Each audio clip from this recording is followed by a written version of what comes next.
இது பக்ரீத்துக்கு அடுத்த நாள் எடுத்த வீடியோ தான். எங்கள் ஊரில் எப்போவுமே 2 நாள் பெருநாள் செலிப்ரேட் பண்ணுவோம். நெக்ஸ்ட் டே வந்து எங்கள் வீட்டில் எங்கள் அம்மா வந்து கீ ரைஸ் தான் ரெடி பண்ணியிருந்தாங்க. Ghee rice, mutton gravy, mutton குழம்பு இதெல்லாம் வச்சு தான் சாப்பிட்டோம்.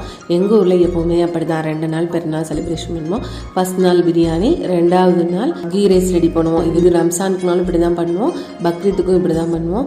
இந்த கீ ரைஸோட இந்த கத்திரிக்காய், மாங்காய், தக்காளி பச்சடி ரொம்பவே டேஸ்ட்டாக இருக்கும். எல்லாமே சாப்பிட்டு முடிச்சுட்டு மதியானம் கொஞ்சமாக ரெஸ்ட் எடுத்துகிட்டு ஈவினிங் மேலே எங்கேயாவது போகலாம் அப்படின்னு தான் பிளான் பண்ணிவிட்டு இங்கே பக்கத்தில் இருந்த ஹோட்டலுக்கு தான் போயிருந்தோம். இது வீட்டிலேருந்து கொஞ்சம் பக்கமாக தான் இருக்கும். ஆட்டோவில் நாங்கள் எல்லோரும் கிளம்பி போயிருந்தோம். ஹோட்டல் பார்க்குறதுக்கு ரொம்பவே சூப்பராக இருந்துச்சு. ஏன்னா இது வெளியே வச்சுருந்தாங்க, நல்லா காத்தோட்டமாக பைபாஸில் இருந்தனால ரொம்பவே சூப்பராக இருந்தது. இப்போ தான் நியூவாக ஓப்பன் பண்ணியிருக்கனால சரி போய் பார்த்துட்டு வரலாம் அப்படின்ட்டு தான் போயிருந்தோம். அந்த ஹோட்டலோட வியூவே பார்க்குறதுக்கு ரொம்பவே சூப்பராக இருந்தது. போனதுக்கு நைட்டு டின்னரை முடிச்சுட்டு அப்படியே வீட்டுக்கு கிளம்பி வந்தாச்சு. வீடியோ பிடிச்சிருந்தா மறக்காமல் லைக்